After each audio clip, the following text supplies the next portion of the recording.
In 2019, Courtney Hadwin's parents walked into a nightmare.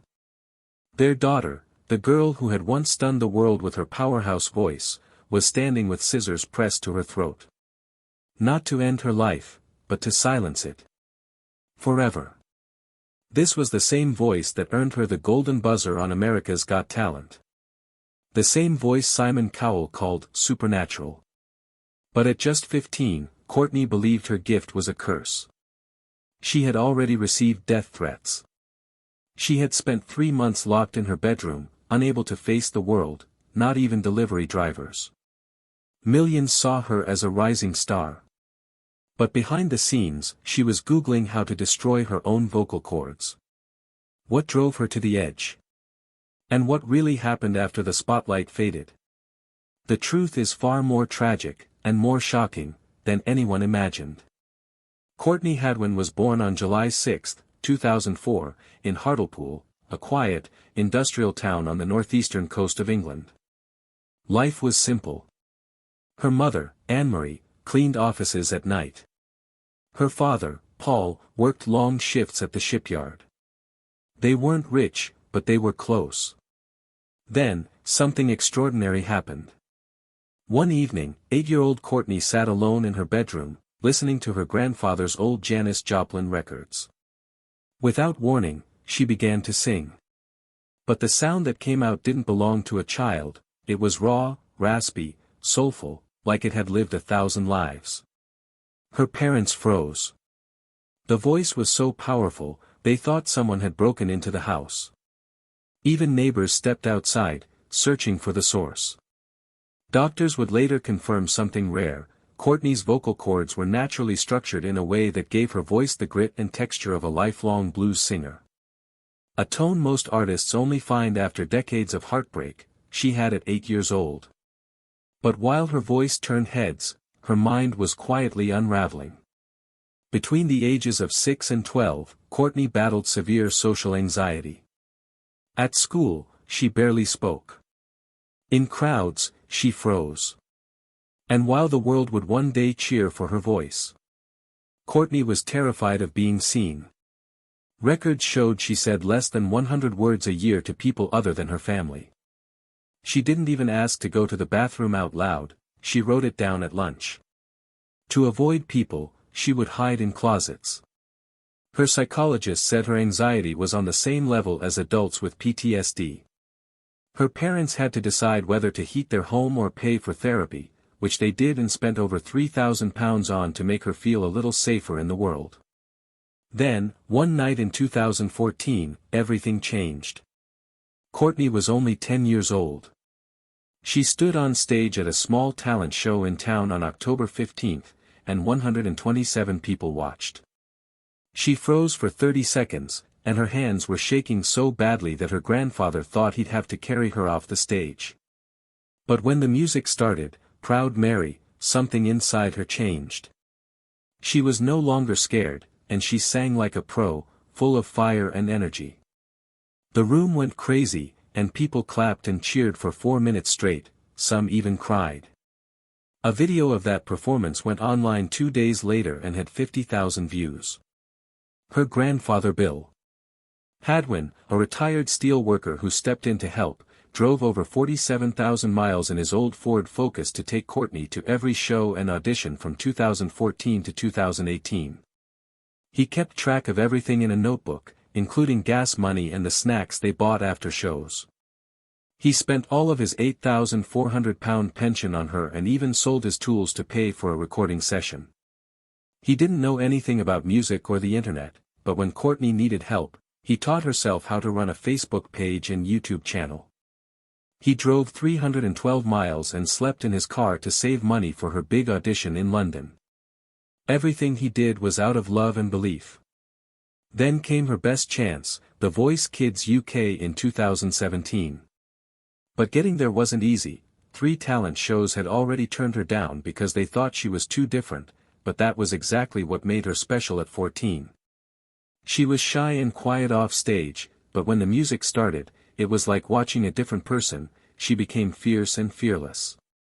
Producers tried to get her to sing a pop song. She chose Nutbush City Limits by Tina Turner, a song from 1973.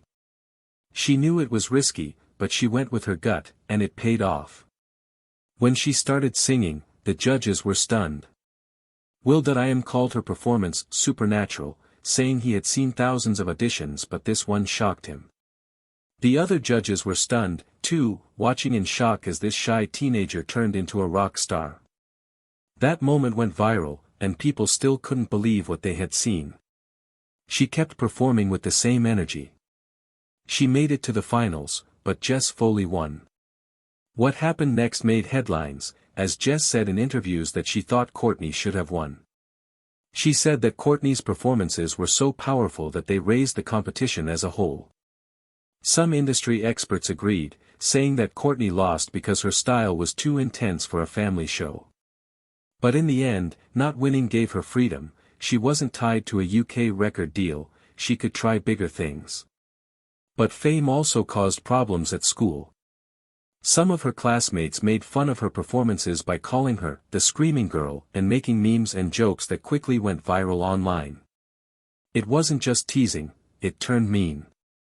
Teachers found her crying in the hallways, and her grades went down. The talent that made people love her on TV was now being used against her by kids at school. Courtney Hadwin's path to America's Got Talent began with a risk that most families would never take. Her parents, Paul and Anne, lived in a small village in County Durham and didn't have much money. Their daughter Courtney had an audition in Los Angeles, but they were so sure she would do well that they took out a £3,000 loan secured against their house, sold Anne's car, and cancelled a vacation, all to get her there. They didn't know if she would even make it past the first round, so if something went wrong, they could have lost everything. And on July 10, 2018, just hours before her audition, Courtney froze in her hotel room due to anxiety. Courtney had a full-on panic attack and couldn't talk or move. She cried in silence for hours. Her mom had to dress her, carry her down the stairs when the elevator broke, and help her get into an Uber. She was so scared that she puked twice on the way to the theater and begged to go back. On the way, her mom sat next to her and whispered the lyrics, "Too Hard to Handle," over and over to try to calm her down. When they got there, the production team didn't know if she'd even be able to perform, but Courtney had trained like her life depended on it from March to July. 2018, she practiced Hard to Handle 247 times and wrote it all down in a purple notebook. Every day, she practiced for hours in the garage, which her family turned into a studio. Neighbors complained about the noise, and she wore out 3 outfits from sweating too much, one split at the seams and another had sweat stains that wouldn't come out. She lost 8 pounds from all the movement, and her vocal coach started to worry that it was becoming unhealthy, but Courtney couldn't stop, she was all in. Even with all that work, she almost didn't get the chance. The first time, in February, Cowell's team turned her down because she sounded too much like other rock singers. The second time, in April, they told her to stick to local shows because they didn't think she had the X factor for American audiences. 12 days before filming, another contestant had to drop out because of visa problems, and a casting assistant remembered Courtney and begged the producers to give her a chance. That's how Courtney finally got her spot, and Simon Cowell hadn't even seen her audition tape before she went on stage. She was so shy and quiet when she walked onto the AGT stage in September 2018. Her hands were shaking and she could barely hold the mic. When she opened her mouth and started singing "Hard to Handle" by Otis Redding, everything changed. Her voice became bold, raw, and explosive, like Janis Joplin. The crowd was stunned, and the judges couldn't believe what they were seeing. Her family had always known she was shy. Her grandfather once said she used to sing in her sleep, which made what happened on stage even more amazing. Her nerves didn't go away, they became part of the performance. Howie Mandel didn't wait, he hit the golden buzzer 45 seconds into the performance. It was the fastest one in AGT history, but no one cared because he was so sure of it. He compared it to the moment Clive Davis discovered Janis Joplin. He didn't even wait for the other judges to speak. Courtney was going straight to the live shows, which broke the rules, but Howie said he had never felt that kind of star power so quickly. That buzzer wasn't just a moment, it was history, and everyone found out about her. The audition video got 1 million views in the first 6 hours. By the end of the week, it had passed 130 million. It went viral in every sense of the word. Tyra Banks said it had reached over 310 million by the time Courtney did her second live performance. That kind of reach was unheard of, and people shared it because they were amazed. One minute she was an English teenager, and the next she was a worldwide star. The video on AGT's YouTube channel got 50 million views in just 5 months.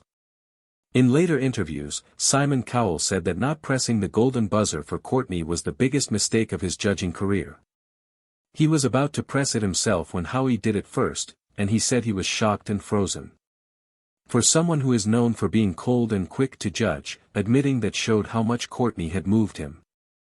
That one audition changed how he looked at everything, and he never forgot it.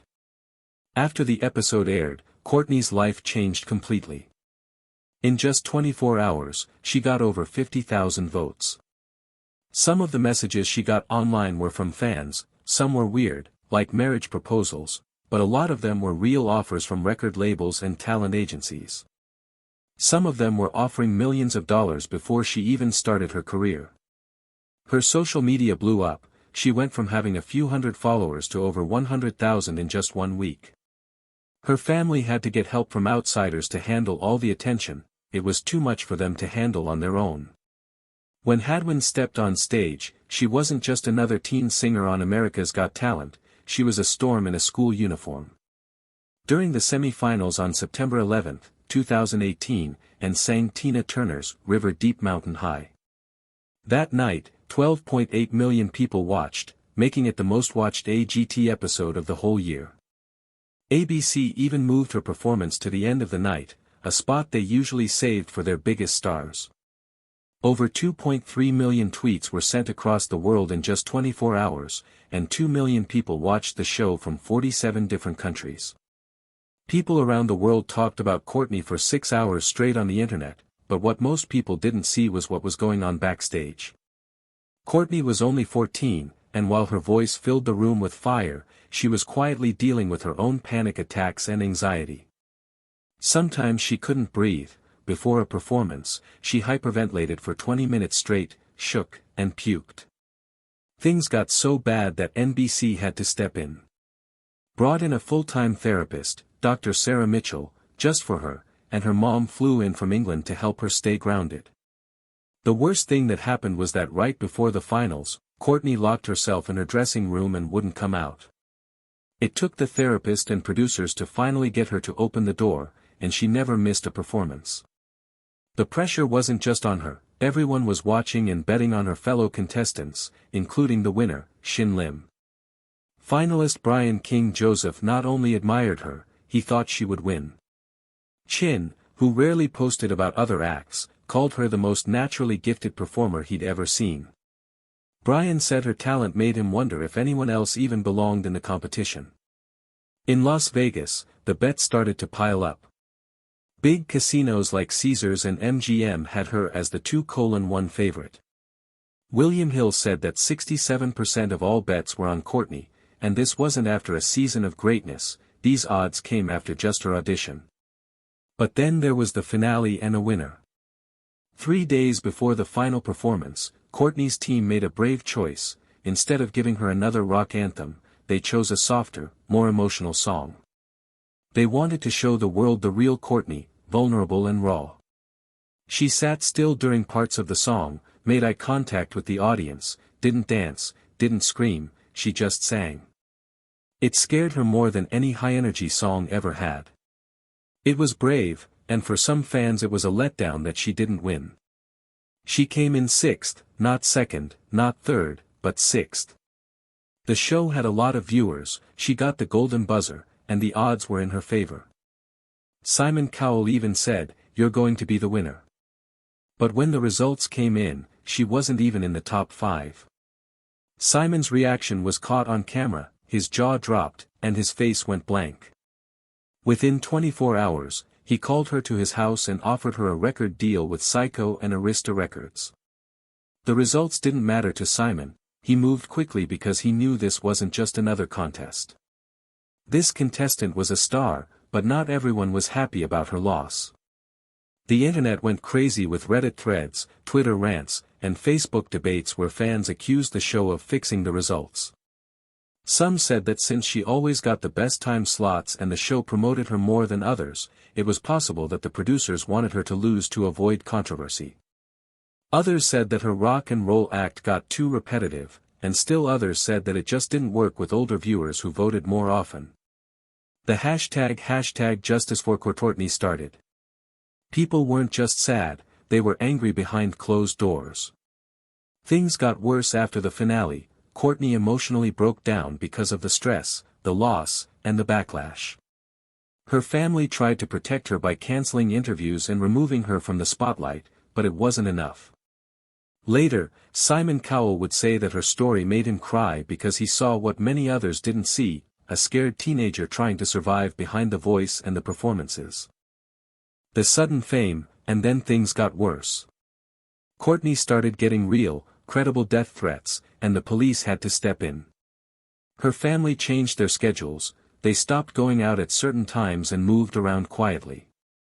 Fans of other contestants blamed her for their favorite contestants losing a child. It stopped being about singing and became about staying alive. What started as a dream turned into a nightmare, and it showed how dangerous fame can be, especially when it comes from bad people. Lands on a teenage girl who is still trying to figure out who she is. In December 2018, 14-year-old Courtney Hadwin got a major record deal with Simon Cowell's Psycho Music in partnership with Arista Records. This was just months after she came in 6th place on America's Got Talent. Courtney from Hartlepool couldn't believe it, she called it a dream come true and said she felt lucky, excited, and grateful to be working on original songs while staying true to herself. Cowell also praised her talent, saying he'd always remember her first audition, and I was excited to be working with her. At first, it seemed like the perfect match, but things quickly went south behind the scenes. Executives wanted her to fit a certain mold, and instead of embracing her raw rock and blues style, they pushed her toward mainstream pop. They didn't know how to market her unique voice and presence, and Courtney, who had wowed crowds with songs by Otis Redding, James Brown, and Tina Turner, started to feel trapped even though the label had promised her creative freedom. The reality was very different, and then came the biggest surprise of all. Courtney found out through news stories, not a phone call, that Psycho Music was closing down without any warning or explanation. Music Week confirmed it. Psycho, which was home to One Direction and Little Mix, was gone, the managing director had left Sony, and the rest of the team had either moved to new roles or quit altogether. The label had quietly shut down during the COVID-19 pandemic, leaving Courtney in limbo with no plan, no support, and no smooth handoff. Artists some, like Courtney, were picked up by other labels, but others, like her, had to figure things out on their own. Even worse, she missed out on big chances to work with big names. Legal problems made it hard to release her finished songs, tracks that were supposed to come out in 2019 never did.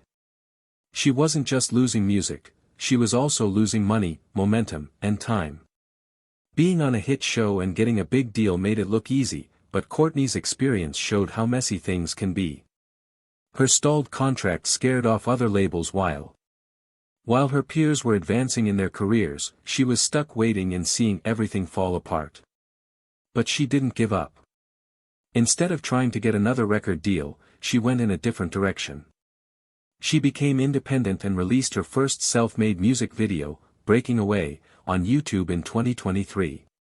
It was just Courtney, no label, no executives. When a fan brought up Simon Cowell in the comments, her response said it all: "It's all me for this one, completely independent, finally doing it my way." In early 2020, Courtney Hadwin hit a wall that no one saw coming.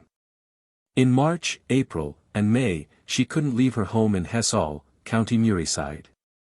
At first, it was fear of being seen or of a confrontation, but it quickly turned into a panic disorder called agoraphobia, a medical condition that kept her locked in her own home and in her own mind. Just the thought of leaving would make her heart race and her hands shake, her mother and Marie said. Courtney would sometimes cry at the sound of someone talking about the outside world, so they changed how the groceries came in. Courtney stayed in her room for 18 hours a day, rushed through meals and back to bed.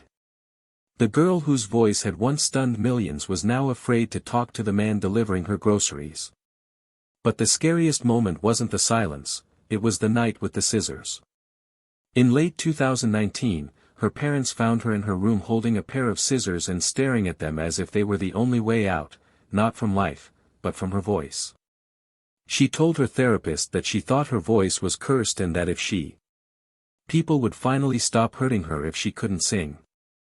She watched videos on vocal cord surgeries and looked up ways to damage them.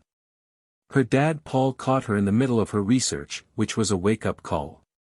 Her family pulled her out of school, got her emergency help, and watched her closely for weeks. What hurt the most was realizing that the thing that made her famous and admired was now the thing she hated the most. The scissors weren't about death, they were about escape. Years went by, but the pain lingered. Then, in January 2025, everything changed. Courtney went silent again, but this time she was missing from TikTok, Facebook, and YouTube. Her fans, more than 1 million of them, noticed right away. On March 5, panic set in as a rumor spread like wildfire that a silver car had flipped in Durham, England, and a young woman was in critical condition. No names were confirmed, but everyone thought the worst. Was it her? Simon Cowell's reaction only made the rumors stronger. That same day he showed up at a TV launch. After 11 minutes, he left the event in Los Angeles, crying in his car. The paparazzi caught him wiping away tears, and rumors spread that he had flown to England overnight to be with Courtney.